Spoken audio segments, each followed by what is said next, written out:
Hi, thanks for putting in my tape. I'm RJ Heim, the Monday through Friday, 6 and 11 o'clock weather anchor reporter for WHP-TV Harrisburg. On this tape, you'll see 2 weathercasts in their entirety, followed by 4 anchor packages. I'm hardworking and fun to be around. I hope you like what you see. Here's weathercast number 1. Well, all the bumpy weather's out of the way now. Most of the rain ending from the west to the east over central Pennsylvania. And yes, folks, a breath of fresh air on the way. You're going to like this weekend if you like autumn weather. Background for the current conditions is, whoa, the Capitol Fountain. Did it right on cue. Did you see that? Harrisburg 68, Carlisle 70, York 71, Lancaster and Lebanon 68, Newport 67 degrees. Fog, some rain, mainly east of Harrisburg through the Susquehanna River to the east of that line. Calm winds, 93% relative humidity, barometer 30.00, rising now. That's a good sign. The high today, 86. The low, the current temperature, 68. Normals are 79 and 59, so another day of above normal temperatures. We've had more than 1/3 of an inch of rain at Broadcast Center near Fort Indian Town Gap. They had more than 1/2 inch of rain in the thunderstorms that rumbled through since 6 o'clock. Here's the record high and low for the date, 97 and 42. Sun up 6:44. Sunset tomorrow. Days are getting shorter as far as daylight's concerned at 7:23. Susquehanna River rising slightly at Harrisburg to 3.9 feet. Still in the 70s around Philadelphia, Baltimore, and Washington, New York, and Atlantic City. Cooler air already moving in from the west. 68 Harrisburg, 64 Altoona, pair of 50s in Du Bois and Bradford, 67 in Erie, and a 62 in Cleveland. Take you back to 3 o'clock in the afternoon up till present time. The radar in motion shows the line of severe weather that moved through not only central Pennsylvania, but eastern New York, Vermont, and New Hampshire as well. All severe thunderstorm watches have been discontinued now. See where the rain is now. We're the only station with the live local radar. News 21. Heaviest rain towards the Washington, Baltimore area, the Delmarva Peninsula, and South Jersey. All of this is moving east at 30 miles an hour, so things are looking good. If the rain has stopped in your area, be on the lookout for some light fog tonight. Other than that, it'll be a slow clearing process throughout the day. See, there's some low clouds still around the Great Lakes. That's where the cooler air is, and that'll be moving in tomorrow, so expect some of the low cloudiness around. Not a day of brilliant sunshine, but nice enough. Remember the storms that came through tonight? Last evening, they went through Toledo, Ohio. Damage, injuries reported there. This is what it did. It knocked over some trees. Locally, as far as we're concerned, some trees and power lines down near McConnellsburg and Waynesboro, but that's about it as far as the weather's severe weather is concerned this evening in central Pennsylvania. Hot weather to the south of this frontal system, sticky weather in Florida, 100 today in Waco, Texas, 99 in El Paso, both record highs. Nation's hotspot, 106 in Phoenix. This dome of high pressure will move in for the weekend. Next chance of rain from this system in the Pacific Northwest. That'll bring us some rain possibly on Tuesday, but between now and then, it looks good. Lows tonight, 50s in northwestern Pennsylvania, 60s for the rest of Pennsylvania. Push the 60s and 70s to the southeast. Even some 30s for lows in Minnesota, but they'll top out tomorrow into the 70s. Just like all us Pennsylvanians will see temperatures in the 70s, 60s for the upper peninsula of Michigan through Wisconsin. One low pressure system, a tropical low at that. No development expected out of it. Will merge with the low pressure system offshore from North Carolina and move northeast. Clearing skies in its wake. Here's the forecast. Overnight, rain ending, some light fog, low of 62, northwest winds at 10. 8 o'clock in the morning, clearing, refreshing, temperature 65, northwest winds at 10. Enjoy your Friday, high of 75. Clear, cool again Friday night, low of 50 degrees. Saturday, sunny 73. Sunday, sunny 72. Monday, sunshine, increasing clouds 75. Next chance of rain in the foreseeable future, Tuesday, high of 77. This might be one of your last chances to get to the beach for good warm weather anyhow. Saturday, some sunshine and nice, high of 72. Ocean water temperature 73. Sunday, mostly sunny, better day of the two. Beautiful, high of 74, ocean temp 73. All the bad weather's out of the way. Bad, not necessarily bad, but bumpy and stormy weather is gone. It sure was a little stormy. We can't forget it can be very nice in New Jersey this time of year. Yeah. That's great. Thanks, RJ. Here's weathercast number 2 with RJ. Well, it doesn't get any better than this, does it, if you love summertime weather? Beautiful, hazy, warm sunshine. It will continue through the first half of the weekend, this being the last official weekend of summer. Then some much cooler air is on the way. Blue Mountain Golf Course, background for the current conditions. Harrisburg warm at 82. Carlisle and York, the warm spot out of the region, both at 85. Lancaster and Lebanon, 82. Newport, the cool spot. It's cool in Newport at 79. Hazy sunshine, south winds at 6. It feels warm outside. Heat index 93 degrees. That's the combination of the temperature and the humidity. That's at 55%. Barometer had been much higher. It's now falling a little bit as it moves away from the area. It's at 30.16 right now. 83 the high today, 59 this morning's low, well above the normals of 77 and 57. Above normal temperatures will continue through Saturday. Rainfall, zip, zilch, nothing since 11 o'clock last night. Well, we didn't come too close to the record high of 96 on this date. It was set in 1970. 42, that will stand. The coldest ever in 1988, sun up 6:50. Sunset days rapidly getting shorter with sunlight 7:13 tomorrow. Susquehanna River 4 feet even tomorrow. Across the region, 82 Harrisburg, Allentown, State College in Williamsport, 85 Baltimore. Warm in the west, too. 81 Pittsburgh, 80 Erie, 81 in Cleveland. We're putting the radar in motion now over the past 8 hours since 9 o'clock this morning. The closest rain showers we can find are around the Great Lakes, a few in New York State, and most of them to the south. Let's see where they are now. The only station with the live local radar, News 21. Ground return pattern, nothing happening there. Rain-free at least through Saturday. Then some afternoon thunderstorms are expected from this system that's been producing severe weather through Michigan, Wisconsin, and Iowa. But you can see most of it still drifting to the northeast. It will take a while for it to get caught up in the jet stream and start coming this way. In the meantime, lots of summer weather, that big dome of high pressure over the mid-Atlantic region. But where the cold air is clashing with the warm air, severe thunderstorm watch in effect for most of Minnesota, and flash flooding. Most locations in Iowa saw as much as 8 inches of rain in the past 24-hour period. It's caused flash flooding. Go to the video. We'll see what one of the interstates looks like. Most creeks, streams, and rivers in Iowa, this particular place, Osceola, Iowa, they're expected to be anywhere from 5 to 10 feet above flood stage. More rain expected there until this system moves to the east. Record cold temperatures in the Pacific Northwest. Finally, this high pressure will move in our direction for Sunday and Monday. 33, a record low in Olympia, Washington last night. 60s for lows tonight, 70s in the southeast. High temperatures tomorrow, another day with temperatures in the 80s pushing 90 degrees. We'll save the 70s for Minnesota and Wisconsin, 90s for Florida as well. Afternoon rain showers in Florida, high pressure anchored over our region. The heat wave continues. The forecast, take a look tonight. Hazy, mild, some fog developing around midnight, low of 63, calm winds. 8 o'clock in the morning, fog, haze, mild, temperature 67. Calm winds, a high tomorrow of 87. Clear again Thursday night, low of 65. Sunny and hot Friday, 89 for the high. An afternoon thunderstorm on Saturday as the front pushes through, high of 90. Clearing Sunday, 72 for the high. Monday, sunny, 69 degrees. That's the way it looks right now. Enjoy the summer weather while we got it. It's like endless summer around here. Yeah, for now. For now. Thanks, RJ. When Hurricane Andrew was poised to strike South Florida, I came in for the Sunday night 11 o'clock news and reworked the following package from a story I had produced while at Miami's WCIX Channel 6.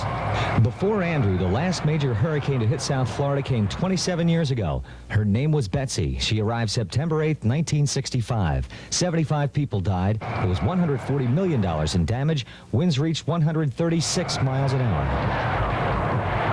August 27, 1964, Hurricane Cleo, 110-mile-an-hour winds. October 17, 1950, Hurricane King. And there were others, too. September 17, 1947. September 15, 1945. There were two in 1935, the Labor Day storm on September 4th, 200-mile-an-hour winds. 408 people died. A month later, November 4th, the Yankee storm. It came from the north. September 18th, 1928, 200-mile-an-hour winds. 2,000 people died in South Florida when Lake Okeechobee overflowed. Everything was underwater. Looking back further, September 18th, 1926. Up till now, the worst South Florida hurricane this century, with 138-mile-an-hour winds, 400 people died. Dr. Bob Sheets, director of the National Hurricane Center in Miami, had feared a storm like Hurricane Andrew, knowing that 90% of the South Florida residents had not experienced a hurricane before. We live in a very vulnerable area, vulnerable to hurricanes, no question about it. Beautiful place to live, but one of the things we take along with that beautiful place to live is the fact that we do get visited by hurricanes, and we need to be prepared for that. Prepared when some residents respond this way. They said to evacuate Miami Beach, would you? No, I wouldn't evacuate Why not? because my house is very safe. If a hurricane was coming to South Florida, would you know what to do? Not really. And for those who say a hurricane might be fun to go through, Ask the people in Charleston, South Carolina, if a hurricane's what you want to visit your area, and clearly you do not.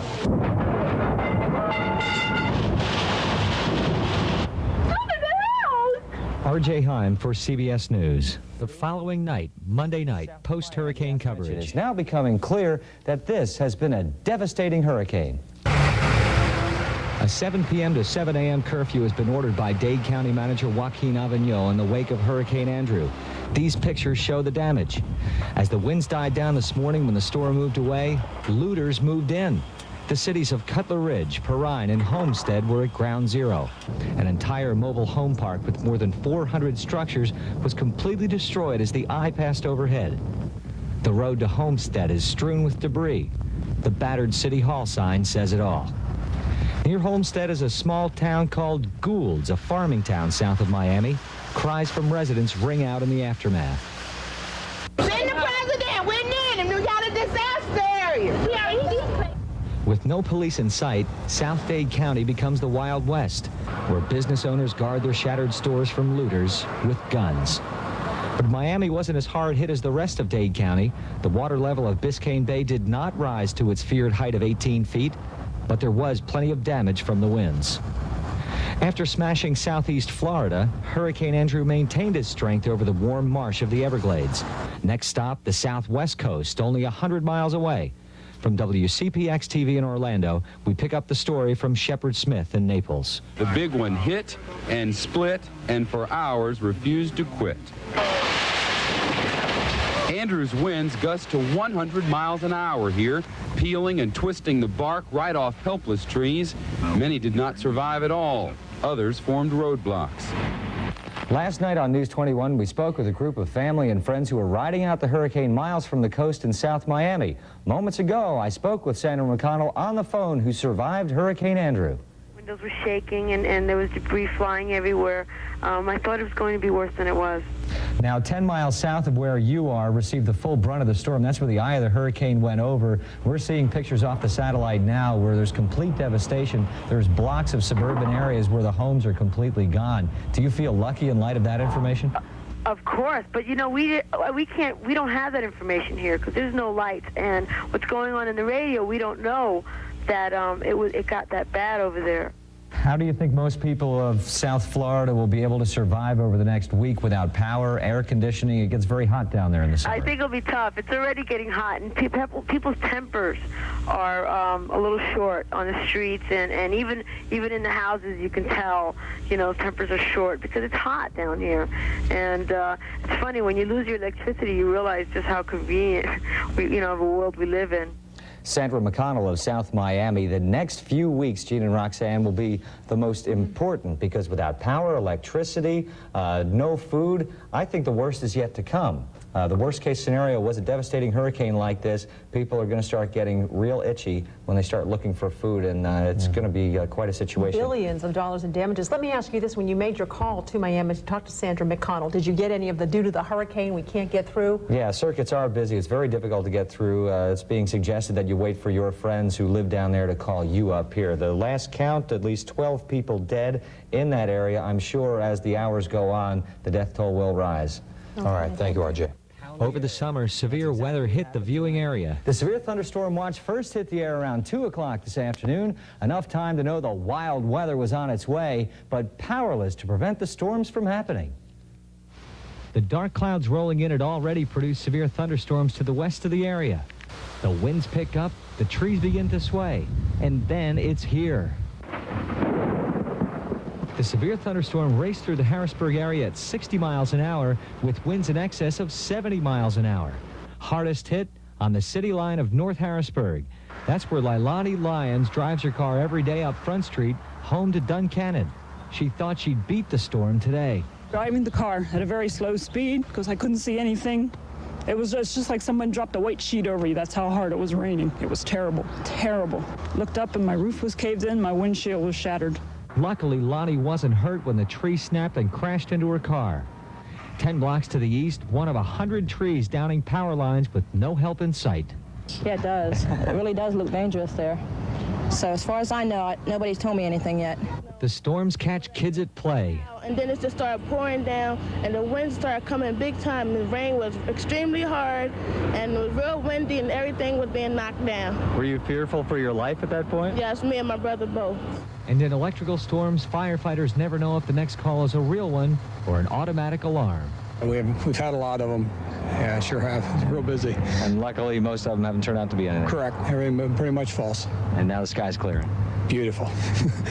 The skies have cleared for now over central Pennsylvania. We'll take a look at the live local radar in just a few moments. Most of the storms have moved through the Delaware Valley. We're all right for tonight, but over the next few days, we're going to see storms like that again. So fast, so intense. It's good they're out of here. Yeah. Thanks, RJ. When severe weather strikes, I'm your weather reporter.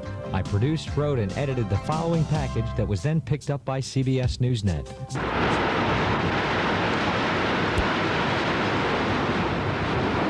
Looking out his back porch, a viewer grabs his camcorder.